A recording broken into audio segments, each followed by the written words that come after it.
Welcome to the Clear to Send podcast, a podcast about wireless engineering, where we educate you on Wi-Fi technology, talk about design tips, troubleshooting, interviews, and the tools. Here are your hosts, Roel and François.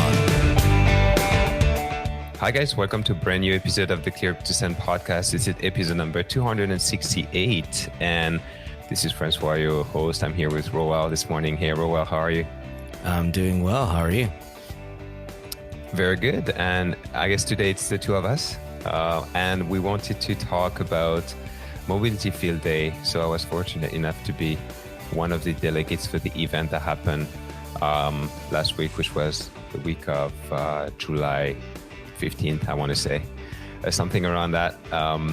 And so, if you guys don't know about Mobility Field Day, it's just an event where the Tech Field Day crew is trying to have the companies, networking related companies, present on mobility related subjects in front of a panel of delegates. And then as delegates, we're able to ask questions, and kind of ask the question that the engineers would ask if they were in front of the companies, try to challenge them a little bit on their new solution and stuff. So it's usually a very nice event. We usually learn quite a lot of stuff, and companies also sometimes wait for that event to kind of release the new stuff. It's a great event, and you were a delegate. I've been a delegate before, and this time around it was virtual versus in person, because it usually is in person, and you go to these companies' offices. But it seems like there were still good topics. Yeah, I can say that I've been, I've done both the in-person and the virtual. I can say the in-person is much better, obviously, for these type of events. But I was still very fortunate to be there last week, and we had a great time. And this specific episode, we want to talk about Aruba. So Aruba was one of the companies that presented at the event. They were actually the first company to present at the event. And you can actually go back on YouTube and watch all of the videos, all of the presentations. You can see all of the interactions with the delegates. So we'll put a link in the show notes if you guys want to go back and watch the event. What we wanted to do today is we picked two topics that we wanted to talk about out of the stuff that Aruba presented. And we wanted to just, discuss it between us, Roel and me, and then just give our 2 cents on the different topics that The stuff that sticks out, right? Yeah, the stuff that were interesting to us, I guess. Yeah. Or to me, because I picked the topics. Sorry, Roel. No, we'll run with it. Let's do it.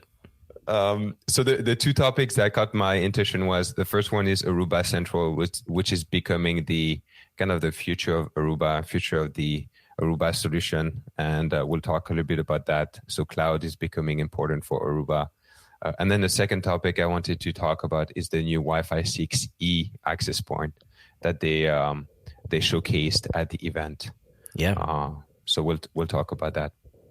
Yeah, Aruba Central's come a long way. I remember when it was first released, because I have a few clients that were using Aruba Central, and it was brand new. I staged it up for them. It was a nice cloud solution for Aruba, right? Because there's a lot of people that don't want a controller on-prem, but I think at the time I thought something differently of Aruba Central, but after seeing the presentation, it has really matured quite a bit. There's a lot of new features. There's a lot of new benefits that network operators get out of Aruba Central. Yeah, exactly. And Aruba Central is, if you guys don't know what it is, it's pretty much the cloud solution of Aruba.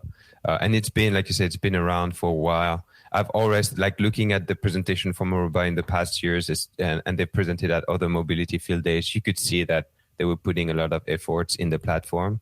And I could see that, that they were going to move that solution. That's why when they presented and they kind of said that Aruba Central is the future of Aruba, I put out a tweet that said Aruba Central is the future of Aruba. I'm not really surprised because we could see it coming from from Malloy. You saw it coming. They put it out there. It wasn't maybe fully developed, but I mean, over time, over a couple of years, it really started to take shape, managing APs and switches and now a whole lot more, right? I still wonder some things about Aruba Central and the instant APs, because I believe, I mean, I could be wrong now, but I thought the instant APs, there was the virtual controller on site, and then the Aruba Central cloud would just kind of talk to that on-site virtual controller to manage all the other APs. Do you know if it's still the same way or different? Yeah, I think it still works the same way. But I think they have different limitation now in terms of number of APs they can support and stuff like that.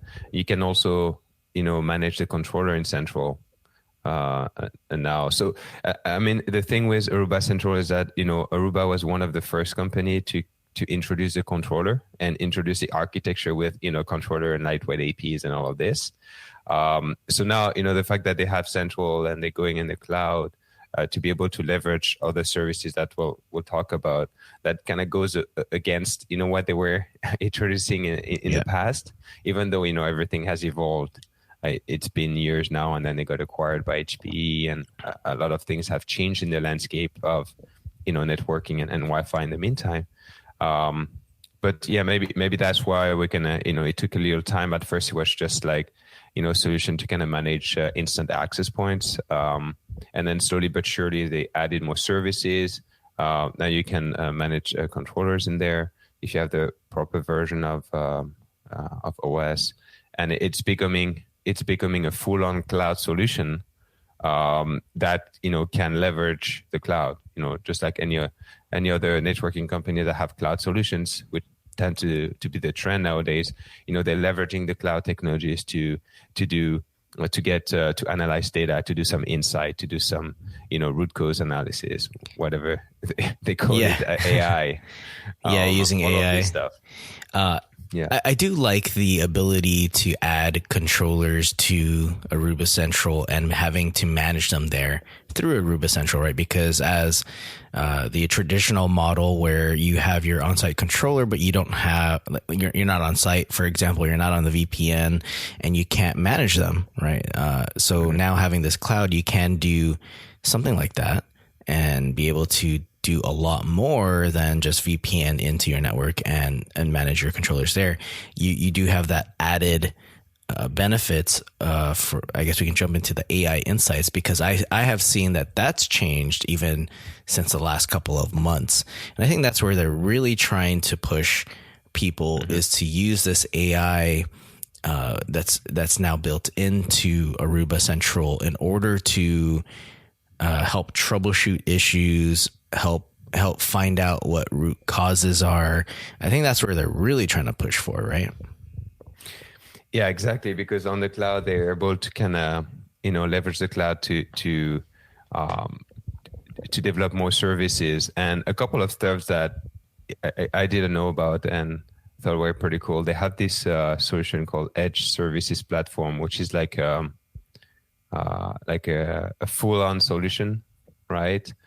So a full service solution, a turnkey solution, whatever you call it, which was, you pay like monthly, and then it includes everything, including the hardware. So it's like a service pretty much. So that part was really interesting, because there's a lot of people who don't want, or who, how do I put it? I guess the finance department in a company may not be as willing to put that upfront cost for hardware, right? Mm-hmm. So this Edge Services platform also includes a way to just pay monthly for the hardware and the software, and it becomes more of a as part of the operational budget versus having it just be capital expenditures. So I guess that helps companies transition faster to this solution, and then it does it through Aruba's financing, right? Their financing arm. Yeah, the HPE financing. Yeah, they were talking about that. So that's one thing that was pretty cool. I didn't know about. And then they have, what they call the AI Insight, sorry. So it's pretty much a cloud analyzing all the data, coming up with, with good data on user experience and all of this stuff. Which Aruba has all that data in if you look at their controllers, and then their other videos, you could see Aruba using CLI to get a lot of various different data that's useful. And I think now that they have this data, they can leverage the cloud just like how everyone else is doing it and be able to give you that information that's actually useful in order to come to a conclusion faster, right? So I think that's important for the AI insights. I think it's only going to get better from here. It already looks pretty good. And that's a trend we've seen with every vendors. I mean, we'll talk about it again and again, but that's what every vendor is trying to do. They're trying to leverage all of the data they're gathering from the network, from the different network equipments, and then try to analyze the data and get some insight out of it. Everyone is kind of trying to go that direction right now. Yeah, the smarts is in the algorithm, the learning ability for this whole engine, and having the right people building it, because they have to develop the, I guess basically become like a wireless engineer, to determine what the issue is depending on what you're looking at, and then be able to present the actual solution to you. And so we have to trust what the AI insights is telling us, or the AI ops, in order to make a decision, or maybe have the system automatically make that decision, right? Make the right configuration change in order to fix an issue. Yeah, I think that's the end goal, having like a self-driving network, right? That kind of performs optimization for you. Yeah, and I remember in the video too, people, some of the delegates were trying to really dive in deep into how it works. And I think these vendors make a good point, is like, do you really need to know how it works? Because the vendor's doing it for you, right? And this means we have to place a lot more trust in the vendor and that they understand how Wi-Fi works in order to make the right calls here in the dashboard and be able to fix things for us. I think we're getting there to that point. I think Wi-Fi has made that transformation over the last couple of years, where now our Wi-Fi solutions can come up with a fix whenever there is an issue, right? I mean, to a certain extent, of course, but for a lot of these issues, they could bring it up to you pretty quickly and make that right recommendation. Mm-hmm. And something that was also nice, and they've talked about, is their work from home solution, which is not new from Aruba. Aruba, they had this solution for years that's called the remote AP, where you can send an AP to one of your employee working from home. They connect that Aruba AP to the home router, and then it builds like a tunnel back to the controller, and then you can have your work SSID at home. But now they can integrate that into Central, and they have tools to do like remote troubleshooting. So if you have, you know about that, right, Royal, because you do some of that. But you have some of your employees working from home, and their connection is not great. Now you have some tools in Aruba Central to do some sort of remote troubleshooting for those workers as well. Yeah, and I think having that ability really does help out the network operator. It does open a can of worms, though, for people who bring these home, because obviously a lot of homes have very bad Wi-Fi, or you're surrounded by other neighbors and the network's just horrible. But being able to see that, all right, there is high channel utilization, for example, and that's what's causing an issue. I think that's where it becomes bigger, is we're now looking at not just Wi-Fi issues, but the experience of what the user sees, right? Because that's more important. Like maybe there is a certain Wi-Fi issue that you see, but it's not impacting the experience for the user. And I think that's important to distinguish, because if the Zoom call or Teams call is working just fine, is there really an issue because they have negative 67 RSSI, for example? Like maybe that's not a problem. So I think we'll get there. I think we're going to see everything shift towards the experience for the user and the applications they're using. Yeah. So to kind of close the loop on Aruba Central, we can clearly see that Aruba, they're putting a big focus on their cloud, on the Aruba Central solution. They're adding tools so they can do what they call the AI ops. So you can operate your equipment, get some information out of it, do some troubleshooting, diagnose some issues directly from the cloud.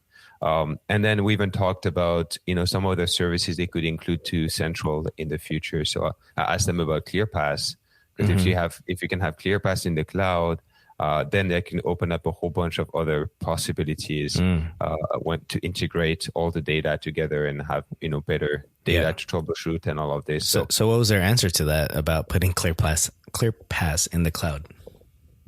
From what I understood is that they're working on it. That's what I understood.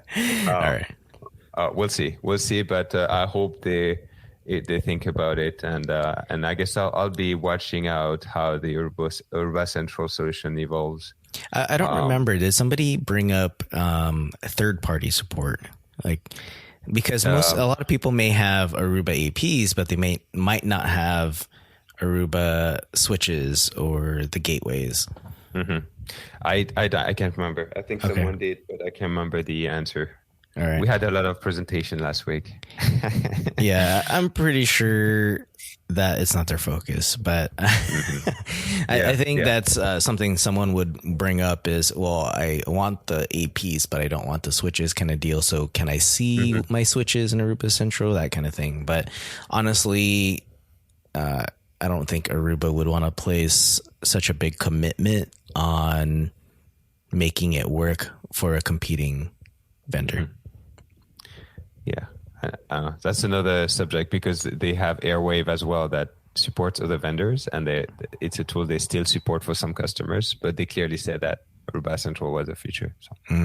Okay. Anyway, all right, let's move to the next topic, which is the new Wi-Fi 6E access point that they released.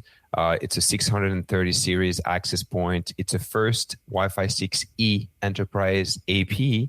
So 6E means that it supports a 6 gigahertz frequency band. All right. Yeah, and they give us the spec a little bit. So it's going to be what they call the mid-market AP. That's going to have 3 2x2x2 radios, one 2.4, one 5 gigahertz, and one 6 gigahertz radio. Yeah. So that's like the first AP that they kind of release. We put an image in the show notes if you want to take a look at it. I think it's pretty nice. It's a nice AP. Yeah. It doesn't look ugly. You know how people would want to hide their APs. I wouldn't want to hide this one. Yeah, this one's very nice. I did ask the question about a 4x4x4 AP. They're saying that it will come in the future. This is just the first kind of mid-market AP that they're releasing, but that they probably planning on releasing other APs in the future. Yeah, I remember you asked that question. And it was a good question, because it's like, why come out with a 2x2, right? And I mean, we just look at client support. Most of them are 2x2 or even 1x1. So I would encourage you guys to watch the video as they talk about the technical aspects of this AP. It's worth looking into, because we'll talk about some of the stuff coming up right now, because it is interesting how they put this AP together and then what you get out of this AP. Yeah, and we have to remember that 6 gigahertz, it's still like pretty new. Some countries are still working on regulations. And so Aruba, so what they're going to do is release the first version that will be US certified only. And they're still working on the process of having the AP certified for the rest of the world. So that might come later on this year if you want to purchase it AP in outside of the US. So yeah, it's exciting to be in the new stuff and seeing all of this, but you have to remember it's still it's the very first brand AP. Spanking new. Yeah, it's reinventing you. Cutting edge. So if you want to be on cutting edge, then this is it. Something that I found interesting as well that they told us is that the 6 gigahertz chipset can actually support MCS 12 and MCS 13, which means it can do a 2048 QAM modulation, which is not something that's in the standard for Wi-Fi 6, which was interesting to know. Sometimes, chipset manufacturers will do that. But they told us that, clients don't support those MCS indexes. So, right. So that's the kicker right there. But maybe I guess what this tells me is that the chipset manufacturers have the technology down for Wi-Fi 7, which will introduce MCS 12 and 13. So that's pretty much what it's telling us. Another important topic, and I think the most important topic that came out of that discussion with the new AP was the band filter. Yes, which something I didn't know about. Yeah, I'm not that. I don't know too much about how that works. Right, that's all part of the hardware in these APs, and but filters are important. And that's where I think watching the video and hearing them talk about it is really interesting, and how complex it is to build an AP like this. Yeah, and the issue comes from the fact that, between the 5 gigahertz frequency band and the 6 gigahertz frequency band, there is a very tiny gap. So, the channels at the end of the 5 gigahertz band are close to the channels at the beginning of the 6 frequency band. I think there's 50 megahertz of separation between the two. And the band filter is used to make sure you use the proper frequencies. But the band filter has to be adjusted according to the size of the frequency band. And the 5 gigahertz and 6 gigahertz frequency bands are quite big, right? They're 580 megahertz for 5 gigahertz and 1200 megahertz for 6 gigahertz. So that's quite big. So the filters, sometimes if you don't have like a very good filter, they will kind of take into account, like the 6 gigahertz filter will take into account the end of the 5 gigahertz band. Will kind of split over. So that means that, if you have those type of, I guess, cheaper filter, I would call them, you won't be able to use under the same AP a channel, like a higher channel in the 5 gigahertz frequency band and a lower channel in the 6 gigahertz frequency bands, because if you do, they will just interfere. The two signals interfere with one another. Yeah, and it's because the radios are so close to each other in the AP, right? You need that separation. And I think a lot of this too is, remember when we were seeing dual 5 and we couldn't have channels really close to each other? Yes. It reminds me of this. This reminds me of that situation where you do have that bleed and it'll cause problems for you, where basically the energy coming from these radios is just interfering with each other. Yeah, exactly. So Aruba was saying that the solution that the consumer market has chosen to use is that they just don't allow us to use the first channels in the 6 gigahertz frequency band. So when you go and select your channels, you don't have them available to you. So how do you feel about that?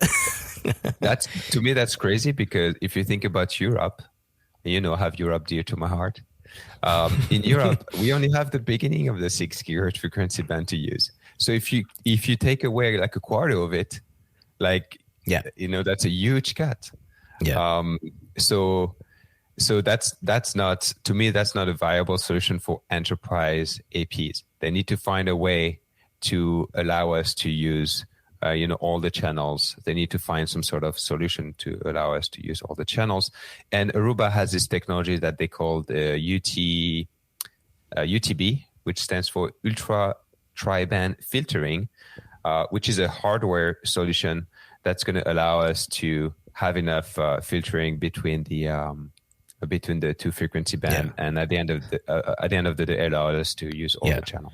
I think in the video they said right now the APs that are going, the 630s that are going to be released right now, you won't be able to use the lower 6 gigahertz channels.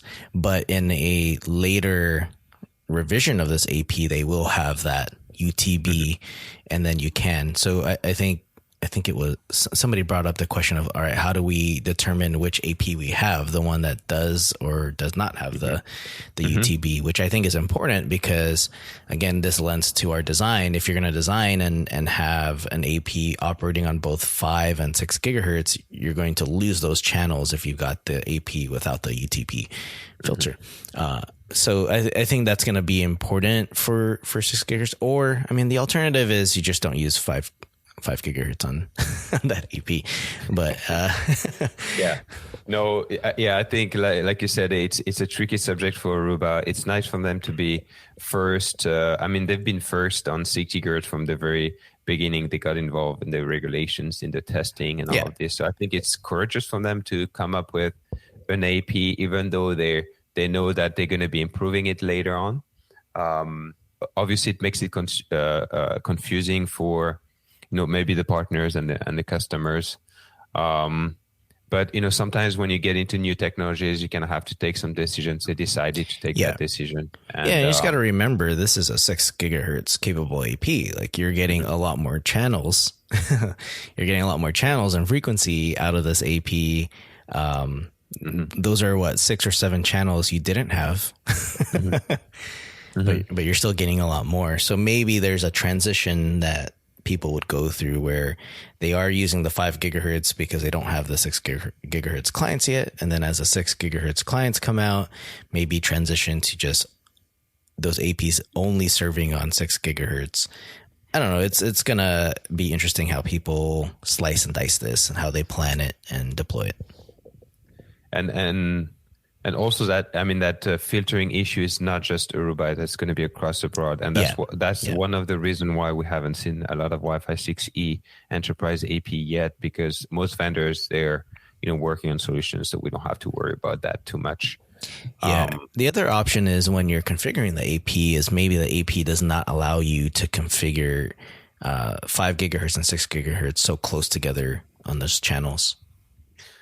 Yeah, but that sucks a little bit, right? Yeah, it does. Anyway, so we didn't talk too much about the UTB stuff, but what it is, it's a dynamic filtering depending on what channels are actively used. So they will kind of find a way to dynamically adjust the filter to make sure you don't have those. You lose 8 out of the 59 channels. So you still get 59 channels, guys.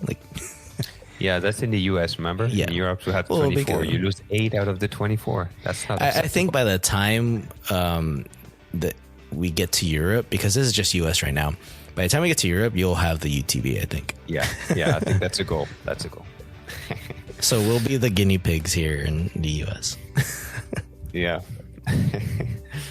All right, guys. Okay, so I think that's it for the Leo Aruba episode here. If you want to see all the videos, head over to YouTube, search for Tech Field Day, and you'll find the videos for Mobility Field Day.